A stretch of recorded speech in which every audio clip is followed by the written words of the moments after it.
coming. Workout number 3. Okay, I already have 4 numbers planned. Wall sit, right out of the gate, 2 minutes. I will time you because we're using it as a pre-fatigue for your legs. So, go into that wall. I want to use a super wide stance. Okay, we've always used just slightly wider than your hips. Let's go to super wide so we get your inner thighs really going. You're gonna have your feet turned open. In this position, it's a little harder to really focus and remind yourself to keep your butt against the wall. It's easy to try to let yourself drift. It's like you're pushing your butt into the wall at all times. We're gonna hold it here for a good 2 minutes.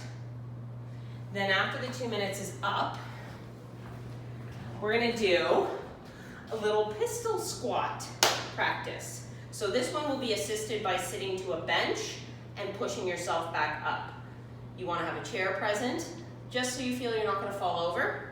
But I think once you find you get the hang of it after a couple of practice tries, you're going to find you can always just use your toe.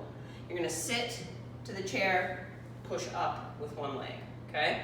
So I already know based on doing this before, I use my arms out to keep me stable. I sit back into my buttock, push through the heel to get myself to stand up. If I feel I'm gonna fall over, I just put my toe down, okay? Then we'll go back and do another wall sit. Still the super wide, okay? Sit down into it, it's another 2 minutes.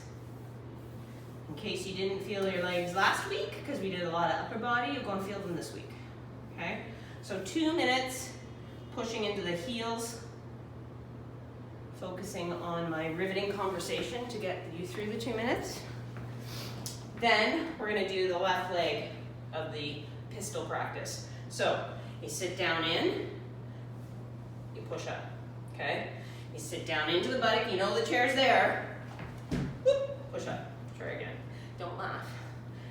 You sit down in, push, okay? You sit down in. If I miss the chair, it would probably scare you from ever trying these. You sit down in, push, okay? You really have to get used to smashing your foot into the floor to squeeze your glute hard enough to come up off the chair, okay? Then, we're gonna do, probably for you, I think your 5s. And hold high. We're alternating with a hold on the non-working arm. Okay? So we're gonna do this till I tell you to stop. So lots of warm up on the shoulders, almost to failure where your form is breaking. Then I'll give you 10 seconds to shake her out. We'll do it to the front, okay? Same thing. Like so. Again, failure. Then you're going to sit down, tip forward, same thing. The reason I use the seated position here is because I want you to go a little bit longer in this position, using the rear shoulder, not over tensing your traps. I find people really use the traps right out of the gate when they're focusing on trying to hold their posture in a standing position. Good. Then, we're gonna go back to the front raise. We're gonna grab one of your bands and we're pushing up together, okay? Stack still. Like that. Then we're going to grab probably both of your bands and we're going to take them and you're going to go to the seated position and you're going to wrap both of your bands. I should probably show you this. Around the bottom of your feet. You're going to grab really close to your feet. My legs are not very long. And you're going to pull. Okay, so this is your seated row. A nice little pulling action using the bands, okay? When you get going, you're gonna bring it in, and you're gonna bring one out and one in. And if your shoes are sticky enough on the bottom, or have treads like mine, the band won't automatically slide over to the other arm when you're trying to work one arm at a time. If it does, we'll adapt. No biggie. Okay? Then we're going to do your backpack squat. Okay? So we want it heavy. Like ideally, you have enough books to put in that backpack that you'll be easily over 20 pounds. And slide it onto your back. We're going to do a good 30 squats. If we have to take a break, that's okay, and then we'll continue to the number 30, okay? Then we are going to take that backpack, take a couple of books out. You're gonna bring it up to your chest. You're gonna hold on either end of the backpack. I guess I can show you like this.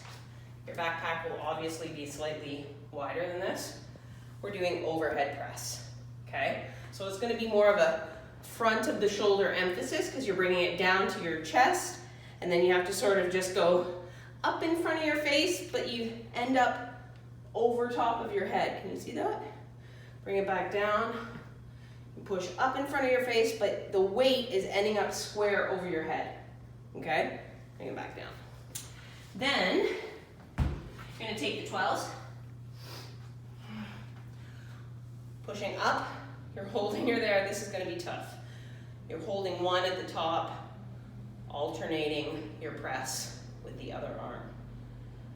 You want to really be pushing even from down underneath your shoulder blades, okay? We'll get a little back work here, pushing up, because it's just heavy enough that this will be tough for you at this point in the workout.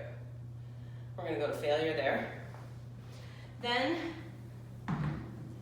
last move, push-ups to failure. Worst thing that happens, from the knees, you end up down here and you can't get back up, okay? So, we're just gonna keep pushing, even as you tire and the range of motion gets smaller. We're keeping pushing until you fail. That's workout number 3, done.